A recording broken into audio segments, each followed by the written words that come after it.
Hey, everybody, and welcome to the latest episode of Film Freaks, movies that we love. And once again, we are coming to you through the magic of Zoom, thanks to the COVID virus that's out there laying waste to the United States.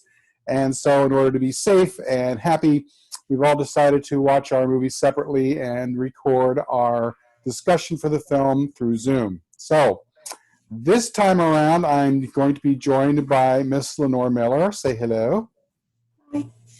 And then joining us is Joe Torek. Hello. And for this episode, for this month, we are talking about the classic 1983 movie from Tony Scott, The Hunger, starring Susan Sarandon, David Bowie, and Catherine Deneuve. And wow, this was a really, really, really cool film. Guys, what did you guys think? Let's just jump right into it. Laura, you want to go first? So it starts with David Bowie singing about Bela Lugosi dying. Actually, that was Bauhaus doing that, but you could be forgiven for mistaking that since the lead singer took a lot of pains to kind of look like a younger David Bowie. Oh, okay. That kind of set the tone for the movie, I think. I was not expecting it. But the movie as a whole was actually really good. Still a little confused a little by the ending because I thought everyone had died, but apparently they didn't. But it was a good movie. I thought it was interesting that they had it so that they didn't have fangs or anything like that, and they could go out in sunlight and stuff. It made it seem more like a cult than actual demonic beings. Yeah, that's an interesting point. A lot of the standard vampire tropes that have been established over the years, and incidentally, you weren't around for this, but in the 80s, there was kind of a big boom for vampire films. Things like Lost Boys and Vamp and, all kinds of stuff that was out there. After Dark, etc. And this one came out in 83, kind of before most of that. And it's really the first one that took a lot of the old standard tropes and either changed them or got rid of them or did their own thing. And very successfully, I thought. What did you think, Joe? Well, this actually was the first time that I've seen it. Wow. And yeah, I know, right? And there's a lot that I really liked out of it. And I had it already queued up and everything in one of the places where it was available. And I wasn't sure going into it, but I was like, it's Tony Scott. I got to give it a shot. And, right. But after watching it, there's a lot that I really liked about it. There's a couple things that's a little questionable to me, but overall, to Lenore's point, the beginning set the tone perfectly. I mean, that song and just the way that they cut through and all, I mean, that was so early 80s, right before the mid 80s, right before everything went to like decadence and extravagance and all that stuff. But it was just that post-punk sort of feel thing going, and right. it set it perfectly. And then and I like how she mentioned about not having any fangs or nothing like that in there, because I don't think they even mentioned the word vampire anywhere in the movie. Nope, if I'm not at all. So. You don't. So so that really takes it so it gives it its own sort of world that it can create itself, and it can do what it wants in that world and not have to be stuck with some of the constraints of being strictly a vampire film or whatever. Right. So, Miss Lenore, if you recall, remember I showed you the movie Wolfen, which was kind of an interesting take on werewolves. It wasn't really people turning into wolves. It was wolves that were already there in New York City. Yeah, the one in New York City with all in the 80s with all the empty... Right. Well, both Wolfen and The Hunger were written by the same author, Whitley Strieber.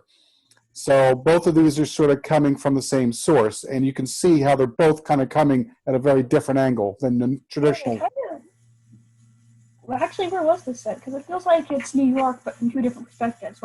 It's definitely New York City, but where Wolfen is kind of set in sort of the down and out Upper East Side, where there was a lot of rundown and abandoned neighborhoods. This is taking place more like Central Park, where all the buildings are really, really nice, and I mean, we're talking about a 6,000-year-old vampire who's probably gone and collected quite a lot of money and quite a lot of wealth over her time. She owns that entire building, which is why she can do whatever the heck she wants in there. You know, it's a very, very different social strata that we're talking about than in Wolfen. But again, both set in the early 80s, right around the end period where they were starting to clean up those sections of the city where it was sort of abandoned and torn down. And that whole story is pursued in Wolfen, but in this one, in The Hunger, it's not. It's kind of on the periphery. But, you know, I'm old enough to remember when they still had goth clubs and that kind of thing in a lot of the cities. You know, I didn't get to go to them in New York City, but they were in Philadelphia and some of the other cities out there too. And it was definitely a big deal back then. I am not old enough to remember any of that. Well, I remember some of the music in that period. I was like probably about 10 or so. Yeah, 83. I would have been 10. So I remember someone like, I remember Bowie stuff and all around that time period. And then I did not know the Bela Lugosi's Dead song until this movie, and that's but it pulled up the lyrics for it after I saw the film. I was like, interesting. So yeah, it's great stuff. Bauhaus is one of my favorite bands of the period. That was my high school, man. I was that goth kid in high school. I didn't really dress the part, but I definitely listened to it. When did Bela Lugosi die? Oh, Bela Lugosi's death would have been early 60s, I think it was, like 1960 or late 50s. It was, remember if we saw Ed Wood, he passed away during that. So, yeah, this would have been a good 20 years before this film was made, and certainly before that song was put out and was a big hit. I think I think they used his name though. It's more about the whole vampire thing. Yeah. It's not so much for Bella, but I guess because he's so synonymous with that. Right. This was kind of like the big hit that Bauhaus had back then, and it's a song that definitely would have been played at a goth club. Mm-hmm. I looked and I saw. I was like, well, did they have any other really big hits or anything like that? And I didn't see any. I saw that. Like three of the guys split off and they did another album that came out in the late 80s and had a big hit. They were Love and Rockets, I believe the name of the group was. Right. And I saw that. I was like, oh, interesting. It's just always interesting to see how stuff sort of spins off. They weren't really very mainstream, but they had a huge underground following, and they were definitely part of the alternative music scene. And Bauhaus was like one of the godfathers of goth music. And if they hadn't founded it, they were the principal members of it. And when they split, you're right, half the band became Love and Rockets, and then Peter Murphy went on to his own successful solo career. In fact, he still is out there touring himself. I don't know about Love and Rockets, but I think they may have gotten back together. But yeah, well, like Lenore was saying about setting the tone with the film, it really. It set up a lot. Gave a lot of the story too, because it showed how they killed him with the whatever the device. Yeah, they kill with that, and that they were going for and just cutting the back and forth with the monkey, and all that, because that sort of brought Sarandon's character into the mix. Right. There's a lot of parallels going on, but when you're seeing one thing, you're also seeing the same thing happening in another context. So the juxtaposition is a technique that Tony Scott uses throughout the film. He was doing commercials and videos, like rock videos, for MTV at this point, and I think this is his first big movie production. And I remember when this came out in the theaters, because I gobbled it up like you couldn't believe. But at the time, a lot of the mainstream reviewers thought that it was very sort of overproduced and sort of overdone. It was too much. The movie was shot too much like a rock music video, and I can kind of see where that comes from. But to me, it was still very effective. And again, it was a very different take on the whole vampire thing than had really been previously done. And I didn't really mind the sort of modern, flashy jump cut kind of approach that Tony Scott did. I thought it worked out pretty well. Yeah, well, you're talking like I like all the curtains, the swaying curtains, like the sheets, and the out sort of they used it on top of during like the sex scene and stuff like that. But just the constant movement of the sheets and then releasing the pigeons or doves or Doves, whatever it yeah, was. flying everywhere. Yeah, it kind of reminded me of that Bonnie Tyler video, "Total Eclipse of the Heart." Sort Right, of right, some, right. and that was right in that time period. So I mean, that fit right perfect, and definitely a different film than he's probably ever did compared to all his other Oh films. definitely not like any of his other films. Yeah, which was fine because I mean he to show the talent to be able to go in different directions, and I guess to cut from movies or from music videos or commercials to movies is I mean, a pretty significant jump and all that. And I mean, I guess he did from this. He went on. Like, what was it? Top Gun was 2 or 3 years after Yeah, that. Top So Gun, and gosh, he had a big string of successful films yeah, in the yeah, 80s and 90s. and then a lot of people's favorites of his is True Romance was probably my favorite of his. Yeah, that was a good movie. Yeah, but I mean, this is definitely. I mean, I'm glad that this one was brought up to me to look at because this is really a different different take of on the whole vampire thing, if you will. Mhm. So And there's a go lot ahead. of interesting stuff that's getting brought up in the movie as well.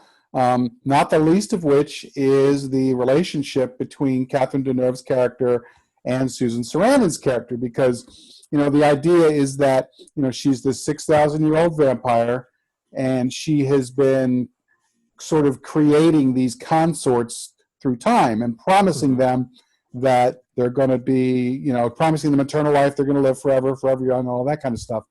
Except that she's lying. She's making these consorts, and they last somewhere between 200, maybe 300 years if they're lucky. And then after that, it all starts catching up to them, and they start falling apart and aging rapidly, and they start to suffer, and they're all asking for the release. But unfortunately for them, she can't give them a release. They don't actually die. They just simply wither into these horrific, twisted, dried up corpses that gets put in a coffin, and then they can still hear and feel and see and experience everything. They just can't move. They're entombed in their own bodies, and she collects them and puts them in the roof of her penthouse building, and that's where they stay. And David Bowie, we see at the beginning, is just now reaching the end of his, and he's trying to figure out what the hell he's going to do. And he starts searching around, and he comes across Susan Sarandon's commercial on TV where she's talking about the research she's doing on sleep and longevity. And he figures, well, maybe there's a chance that she can help me. And he goes there, and then she kind of thinks he's a crack and just kind of leaves him there. And meanwhile, poor guy just degenerates in this series of like an hour, and she's kind of freaked out about it. He leaves, and then she feels bad about it, follows him back, and then meets Captain Deneuve, and then Captain Deneuve immediately recognizes her as going to be the next person, and then it all kind of goes in from there. Yeah, well, there's a couple of things that you're mentioning there that I think it'd be worth touching on. The aging, when he aged in that office, I mean, that was some great work. Oh yeah, the makeup work and stuff like that they did there. Because I mean, and so I mean, kudos for that piece. That really stood out. And then the other part is meeting up with Sarandon, Deneuve and Sarandon's character meeting up. I knew of a movie that there was some big scene or something like that, and I didn't really place that it was this movie until, and so when that sort of happened, I was like, okay, I remember that there was something with the production of it. There was some stuff that went on, or that it was closed set or whatever, and different things. Oh yeah. So it's one of those really well-known moments in film. And not only that, but there's an interesting story that I read about Sarandon where she says, the original script called for her character to get drunk, and that was going to be part of the impetus for her getting, falling for Catherine Deneuve's character. And Susan Sarandon said, no, we should just play this straight, because who in their right mind is not going to want to go to bed with Catherine Deneuve? I don't care what your sexual orientation is. She's gorgeous. Let's just play this where my character doesn't get drunk and just goes with it. I like that because the motivation is also in play there, because it's like if she's drunk, then maybe she was taken advantage of her motivation. So she made this choice to do it. So yeah, what you're saying, I think in conjunction with that, she really did do that of her own free will, if you will. I mean, other being persuaded by yeah, and she's being seduced also at the same time. I mean, she definitely puts the whammy on her, and she's, Susan Sarandon is seeing her out of the corner of her eye. She's hearing things that aren't there. She's hearing the, music in her head and voices and stuff, and you can definitely feel that Catherine Deneuve is definitely planting some seeds in her head about this whole thing, and she seems to have no problem going through all that. Lenore, what do you think about that leading up to that when they get together? I guess as it feels like a spell has been cast on her, it has a sort of creepy, rapey overtone. Okay, one way of looking at it. I just remember you mentioning something about how did the women in the 80s not wear bras? Did they not? I didn't. I can tell you that much. Well, maybe it was no bra, but Deneuve had the shoulder pads in. I mean, for up here. Right. But no, it is worth pointing out. It's not like there's full, complete consent for Susan Sarandon's character. She is definitely being manipulated into this situation. However, at the same time, you also get the feeling that if she really wanted to, she could have fought against it, because she definitely fights against Catherine Deneuve's character as it goes on, and she definitely yells at her and complains about what's going on, and in fact the way that she kind of fights against her ends up leading to what happens in the end, which I didn't want to spoil, but it definitely turns into quite an interesting thing. Although I think Lenore said you were kind of confused by the whole thing at the end. I guess the other thing is, she wasn't told any of the consequences when she was bitten. Right, none of them were, and that's the sneaky, awful thing about Catherine Deneuve's character. She's using all of them as a way to sort of comfort herself and not be lonely through the fact that she's the one who's going to go through immortality for real, and all the others are just getting sort of like a little portion of it. Although, at the end, you have to wonder, is that what's going on? Are their roles reversed? And the conclusion. But the one last thing I wanted to bring up about the aging scene with David Bowie, what really, really stood out to me and what I really loved about it is that, again, Tony Scott is juxtaposing what's going on with David Bowie with what's going on with one of the monkeys, the experimental monkeys that Susan Sarandon and her group of scientists are checking out. It's been given some kind of experimental drug, and they're tracking to see what it's doing and how it's responding to sleep and what it's going through its brain, and et cetera. And this monkey is freaking out. I mean, it's dying. It's not sleeping. It kills one of its partners and cannibalizes it. It is definitely freaking out. And at the same time, they're talking about its degeneration. We're watching David Bowie's character degenerate too. And just before you start to feel too sorry for David Bowie, he's also looking for victims to kill and to drink blood so that he can try and stave off this degeneration. And he ends up doing one of them to one of the students there. So, just when you think you want to get up some sorrow for or some empathy for David Bowie, they're making sure that you remember exactly what he is, which is, a vampire and a killer. Yeah, and then they put him in. You touched on it a little bit too. Putting them in the box up in the attic in their own little coffins and stuff like that. You would think that she would have some sort of Deneuve's character would have some sort of empathy to end them, if you will. But I guess she just wants to keep them all to herself, and that just shows another layer of evilness to her that she can't even give just the right thing to do to end them, because all they're going to do is sit up there in whatever the state they're in and just sort of wither away, and that she couldn't do that. So. I got the impression that what she was saying is that there was no release, that whatever she did, they were going to still be there. So, Gotcha. She was collecting them. She did seem to feel some sorrow for their situation and their sufferings, and she did implore, like previous ones, to sort of welcome the new one and take comfort with him, and you know what I mean. So Mm-hmm. I imagine that first night is a rough one. Yeah, I would think so. Oh, so I don't know if the spoilers and all that stuff, but I think talking about the ending would be pretty important because there is a lot of, I'll say, confusion or afterwards. I was like, was this the original ending, or could there have been another ending, or and then after it's a book, I heard that there's 2 other books or something. I was like, well, what's going on here with all this? Right. I was like, there were other books, and in fact, I believe this was also turned into a cable TV show for a while, and Tony Scott actually, I think, directed a couple of episodes, but I never watched it, so I don't know how much they explored afterwards.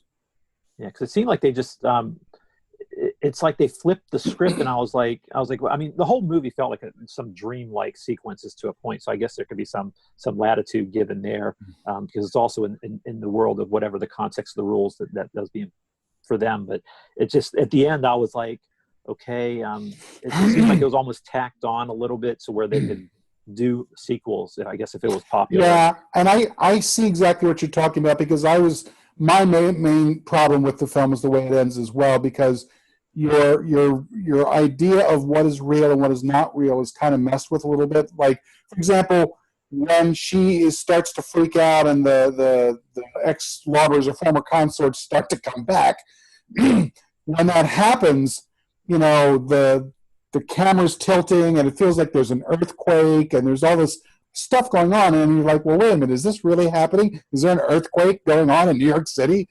Or is this like supposed to be some kind of symbolic turmoil that's going on in her head? And it doesn't really say one way or the other. I mean, I guess it's ambiguous on purpose, but a little clarity there, plus the ending itself, with regards to Susan Sarandon's character, could have been a little bit better, and I think would have probably helped the audience at the time out. I mean, I've seen it many, many times in the years that it came out, and to me, I can sit back and watch it any old time, and it's cool. But if you first time seeing this, the ending is not particularly clear.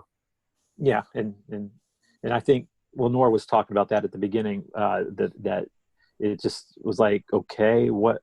And for me, I was just like, okay, how did that happen? Was there some sort of transfer that happened with when they kissed? Right, I was just like, so I mean that part that's the main thing for me. But outside of that, it was just like I love the feel of the film, just entirely the whole look. Yeah, it's a little dated with some of the '80s, early '80s feel and stuff like that. But I think that's fine because it's a product of that time, which is, I mean, works for me. Mm-hmm. And one of the things I really loved about it was the music and the juxtaposition of, you've got your '80s goth stuff, but then you've got all this fabulous, fabulous classical music, heavy on the cello, that I thought it was just absolutely beautiful. Lenore, I noticed you must have liked the music here. What did you think? Oh, me? Yeah. Yes, I like the music. Yeah. There's some interesting stuff. I was telling you earlier, David Bowie, who of course was a big pop star and ended up having a pretty interesting little film career of his own. He actually learned how to play the cello so that he would actually play the cello. And I think you're hearing some of his music in the film, which is pretty cool. And he was pretty productive at that time period too, with films and stuff like that. And I mean, that's the mainstream time that he was really most popular with his music too. I mean, he's obviously in the '70s. He was, some of his greatest work there. But top 40 stuff, I mean, in the early mid '80s, I mean, that was like some of his more commercial successes. Right. And the scene where he's really, really aged later on, and his voice is extremely raspy, and you can barely hear him. Apparently, before they shot that, he spent the night before singing like at the top of his lungs, so that his voice the next day was all scratchy and for the purposes of that scene. So yeah, there you go. David Bowie's giving it his all. Yeah, well, I was a little surprised that, because not knowing obviously the story and all too much going into it, I was surprised that he was only in it for a shorter period of time he was in. I thought he was going to be in more of it going into it, but once the story started playing out, I was like, okay, well, she's got to be able to move on with somebody else, so that's got to transition. And I thought that his role was perfect, and just the transitions in general and we've talked about the juxtapositions of cuts and stuff like that. The sex scene when Deneuve and Sarandon have the sex scene, they cut to her with her boyfriend at a restaurant with cutting a steak. And I was just like, with the red stuff coming out, I was like, okay. I was like, that's good. That's good stuff. It worked really well for the moment. Right. And the other thing about that sex scene is that, it's done sort of, sure, in that kind of sort of misty, gauzy, penthousey kind of way, but it doesn't let you forget what it's there for, because just when you think it's just sort of getting a little on the exploitive side, boom, all of a sudden she's biting into Susan Sarandon's arm and there's blood coming out. And then you're seeing shots of like blood corpuscles moving in veins. And then you're seeing Susan Sarandon drinking blood from Catherine Deneuve. And there's like all this blood play and violence and gore. And it's like, okay, yeah, this is a horror film. This is not, Playboy TV late at night. So, yeah. So there's a lot of good stuff there, and there's a lot of gore, and there's a lot of some violence there too. Certainly, the fact that they changed the biting into the little mini daggers that are hidden in the ankh, to me that made it even worse, because the two scenes where they're using it to slash open someone's throat, that was pretty nasty. And then when Susan Sarandon, I guess spoilers, she decided she can't live like that, and she decides she's going to try to kill herself. So instead, she pulls her ankh out, and then she just plunges it straight into her own throat. That was a gory ass damn scene, and that shot, and it still got me even today. 38 years later, I still was like, oh. In using a tool that's part of that. Part of the lies and stuff like that, to use it against the meaning of what it's for is good into the story as well. So right, I also like that. I haven't seen. It's one of the earlier movies I think I ever saw Dan Hedaya in. Right. So yeah, there's Dan Hedaya in there, and he was in a million movies in the 80s and 90s. He's always a great character actor. There were a number of other people in there. It's funny, I mentioned it to Lenore. I think that was the very first Willem Dafoe screen moment, too. He was the guy at the phone booth where he's like, hey, think you done, lady? And yeah. Well, I saw him on the credits, and I was just like watching. I'm like, okay, it was starting to get pretty late into the movie. I was like, did I just miss it or something like that? And then it was just like, boop, and he was gone. I was like, okay, there it is.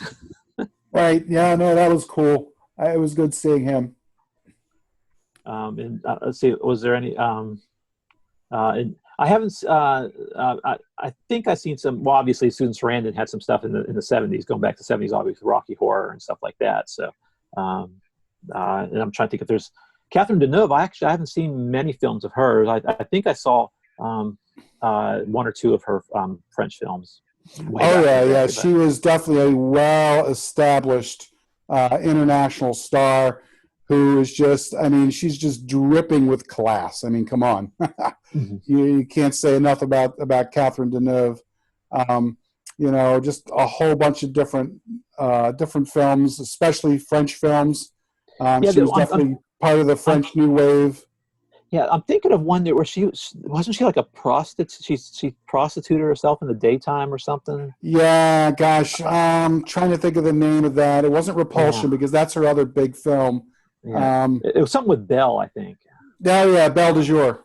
Okay, yeah, there you go. Yeah, I was like, there was something, I just couldn't remember what it was, but right, yeah, no. So she's a well-established, well-known international actress, and then of course there's Cliff DeYoung, who's playing Susan Sarandon's boyfriend. There, he was in a whole bunch of different '80s movies as well. So when you see him, you're going to see he's been in a whole bunch of things. So there was a really good supporting cast there, and it was just really, really, really well done, I thought.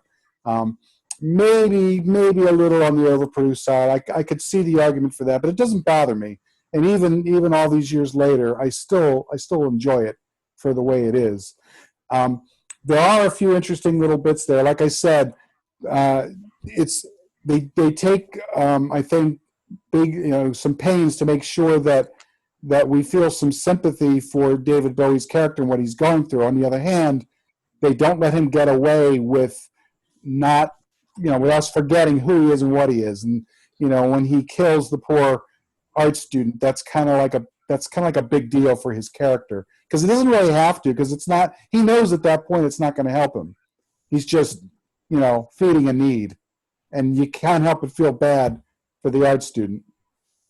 Yeah, I mean, and nowadays it's like, I mean, something like that wouldn't be it'd be almost taboo almost for a child to be done that to pretty violently. I guess what was it, like blood on the music sheets or something like that? I was like, right. I was Although clearly she's not, even at her age, she's not particularly innocent, growing up in New York City with a mother that's got all kinds of drugs, and she's like, "Oh, you want some Quaaludes?" Yeah. And even Miriam was shocked. She's like, "Alice." That was pretty funny, I thought. Yeah, but yeah, I when you mentioned this one, I was just like, well, I had it queued up, so I was like, I was wanting to look at it anyways, and I was like, this is a perfect one to look at to talk about. And I mean, knowing how much I enjoy all of Tony Scott's stuff, like I talked about earlier, it was just like, I was like, oh, this is going to be good. Yeah, I definitely liked it. It's been a while since I'd seen it. I know we were trying to come up with a film that we could all see in different areas that we were in. And there were a couple other movies. Originally, I was going to do Moby Dick from 1956 with Gregory Peck and Richard Basehart, and that didn't work out. Spoilers for the future, huh? Spoilers for the future. We'll get to it. And then there were a couple other movies that I thought would have really fit the bill, but for whatever reason, it couldn't be done where we could all see it, at the same time. And I really wanted it to be something that was just easy for us all to be able to watch. And this was the one. So I figured this was the time. And I know Lenore hadn't seen it, so it was always a good time to introduce her to a new movie. And I don't know. So I think, Lenore, you kind of liked it, but were there parts of it that you didn't like? The monkey. The monkey was scary. Monkey was scary, that's for sure. Yeah, and that whole thing with the experimental monkeys. I mean, it's kind of a shame. I'm not even sure. I guess they still do that, but I don't know. They don't. No research agency that did that to animals would get funding. They'd be disbarred. I guess. Okay. Well, that one's been funded forever now. Yeah. Can you expand a little bit more on that for us, please, Lenore? So, one of the requirements to be able to experiment on animals is that you have a plan to care for the animal, essentially for the duration of its life. You cannot cause excessive cruelty, which means you have to justify everything you do to that animal and why it's necessary. You can't do anything more than is absolutely necessary to model what you need. And that means things like allowing an animal to eat another one of its species is extremely cruel. Like, if you believe an animal is going to devolve into violence, you wouldn't be keeping them in the same cage, for example. Right. Although they definitely had an extreme reaction. I mean, they were really pissed at it. Even one of the characters said, "I could kill that monkey," or "I could kill him." That's $2,000 monkey. Did they say something like? Which is probably why they gave that one monkey in particular the drug. But yeah, with the cost of the animal, it said $2,000 each, and presumably the cost of the drug and all the stuff that's riding on that data, no research organization would treat the animals like that and still get funding. Right. It's funny because, she makes sure that her boyfriend, who's also a doctor, gets the tapes of what happens to send to show the backers in a way of saying, hey, look at this evidence, we should get more money. Whereas you're saying today that's a good way of guaranteeing that you wouldn't get any money. Oh, it's a good way of guaranteeing criminal charges. Right. So yeah, they'd be shut down. quite the difference between then and now, especially when you examine that what's going on, what the footage is showing. It's not only showing the effects of the drug, whatever it was, on the monkey, but it dies horrifically, and then it disintegrates like right then and there. Yeah, it's horrifying. Right. So I understand what they're saying. It's a big deal because it's demonstrating that there's a biological clock that can be tampered with one way or the other, which is, a big deal. On the other hand, the ends don't really justify the means in today's society by using animals like that. Right. Yeah. So I don't even know if they put lipstick on bunnies anymore. God, I hope not. You mean lipstick on pigs? Or, They used to put them on rabbits, I guess because they were very sensitive. oh. Bunnies. Oh, Hopefully they don't do that anymore. I don't know if animals are still used for cosmetic testing. Yeah, a lot of things have changed since 1983, especially in the scientific community and their use of animals, which is probably a good thing. So yeah, there are some interesting bits and pieces, and I wondered about what you thought about some of the scientific things and about sleep in general. Can you talk a little bit about that? So it is true that sleep affects aging. Stress does too. A lot of things can, but I find it a little ridiculous that you even get funding for something, sleep and longevity. There is a link there, but I find it a little ridiculous that she got funding in the first place for something vaguely defined, especially considering that apparently they've been at it for years and only recently found evidence, and that involved the horrific murder of animals. She got funding in the first place is suspicious. Yeah, that goes back to the base novel, which is Whitley Strieber. So you can blame him for that. And the producers probably wouldn't have gone into too much depth for that because all of that is kind of incidental. It's not the meat and potatoes of the film. Yeah. But other things that occurred to me is it looks like they're already doing experiments on humans without any kind of approval. Mm-hmm. See, like patients being separated into different rooms, one with just a cot, one with a nicer bed, and they're both falling asleep. And they're already experimenting on people. There is this one guy, the one scientist guy, the African American guy, whose name I don't recall. He brought up an interesting point about how the way the bloodstream carries oxygen to your brain determines how well you sleep, and how well you sleep determines on how you age. And he was suggesting that different blood types could also affect how you sleep and therefore how you age. Is that just kind of superficial nonsense, or do you think there might be something to that?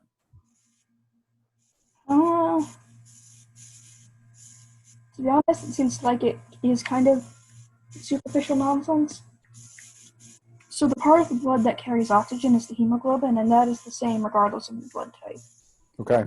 What defines blood type is based on the proteins on the surface of your blood cells. And those proteins are based on the immune system, primarily. And while the oxygen is held in the center of the blood vessel, it picks it up and it kind of folds it inside out. The blood cell kind of folds inside out to hold the oxygen, and then it flips back out to release it. So I don't think if you have sickle cell anemia, it's a bit different. But I don't think blood type actually really affects that. Okay, so yeah, a little bit of junk science in there from Whitley Strieber. I mean, that happens, but it's okay. I mean, as far as I was concerned, it was just kind of dressing for the story itself, which is really more of a character study about the vampire and her former consort and her new consort. Wouldn't you say? Yeah, and watching the movie, I get the general impression that Sarah's kind of the villain of the story because she's performing those experiments on animals and seemingly on humans as well. And she ignores her patients. And at the end, she's somehow taking control of the house and has sold it away from any potential heirs there could be. And she reports all of that to her research, which is very suspicious research. So the only good persons in it was really DeYoung and maybe Hidea's characters. Probably. the cop and the boyfriend. Yeah, and probably the art student as well. Yeah, Alice. there you go. Yeah. Yeah, the art student and the boyfriend, the doctors who actually seem to care about their patients. Hmm. But Sarah clearly, I don't think she's as good a character as she's presented as. Well, I mean, on the other hand, you got to figure this is her unexpected big break. I mean, she's studying longevity and sleep and I don't want to say immortality, but here she's been given this gift of immortality that she didn't ask for, and now all of a sudden maybe it makes sense to her to sort of go the whole length and well, I've been turned into this thing, I might as well do it, because they talked about how there was this alien blood vessels in her blood fighting her blood, which is another bit of junk science, because I imagine your body would simply be rejecting it and you'd be very sick. You know. Yeah, I think that's called serum sickness. I'm not quite certain, but I can check. Right.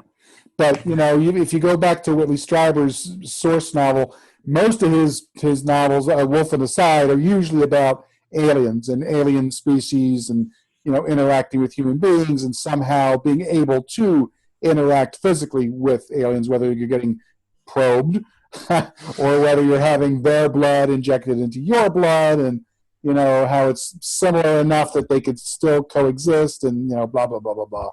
And he's just doing something new and interesting with the vampire trope that really hadn't been done before. And this is not about science so much as about myth and about changing some of the tropes within the myth. Yeah. So I can forgive a lot of that stuff, Yeah. personally. But the one guy who's definitely not someone that you could say is innocent is that sleazy ass gigolo that Catherine Deneuve's character picks up, and then comes into the house for Susan Sarandon's character to eat. He's like spitting his gum everywhere. He's got those pimp ass sneakers with the playing cards embossed on the leather, and he's chewing gum all over the place, and just, oh my god, what a sleazebag! Couldn't wait for him to get killed. Yeah. Well, that didn't take too long for him, because he he was there and gone before you knew it. Right. Yeah, no, I think Cliff DeYoung's character, God, what was his name? Was it Terry or something like that? I forget. Yeah, he was the guy who tried to do what he could for his girlfriend, and then she ended up snacking on him, and yeah, that was it. I mean, she did try to tell him to go away, but it is what it is. Yeah, but from the perspective of somebody you really love them, you're going to do everything you can to defend, to catch them, because where she was at, she was in a strange place and looked like she was like drugged up out of her mind or something, obviously, or right. being taken over by the vampire blood and all that stuff. But yeah, I felt bad to his character. I mean, because he was sort of he was sort of good, but yeah. I hear you. All right. Well, I think we've probably talked this movie all the way through. Any last thoughts from you guys? We'll start with you, Lenore. I looked it up. The sickness you'd get after being exposed to non-human blood actually would be called serum sickness, because it's essentially foreign proteins and your body just goes all out trying to kill it.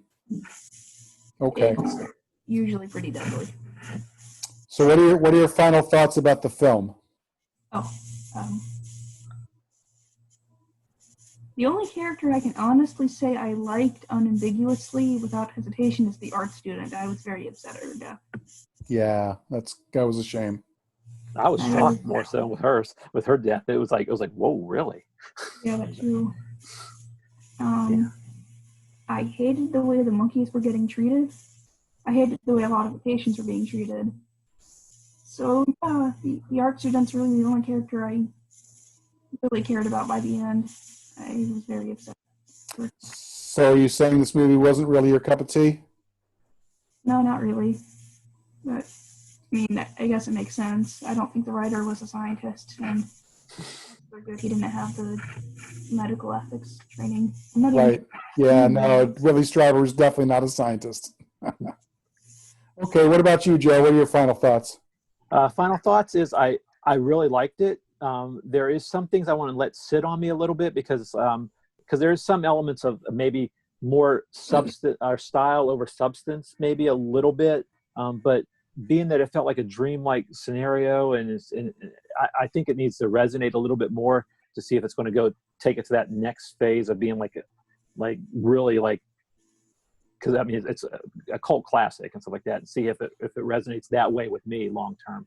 But I'm really glad that I saw it, and I'm really impressed that Tony Scott, that this is a first, or one of his first, if his first feature and stuff like that. It's, I mean, well worth looking at, and it's a horror film, but it's not necessarily a horror film. So it's like, I mean, there's different pieces to the puzzle there to look at with it, and I think that shows some depth, that maybe substance, there is more substance there. So I mean, I just want to let that needs to sit a little bit longer on me, but stylistically and people involved in it, I enjoyed it. And there is some questionable ethical stuff going on in this movie, and moral stuff, but in general,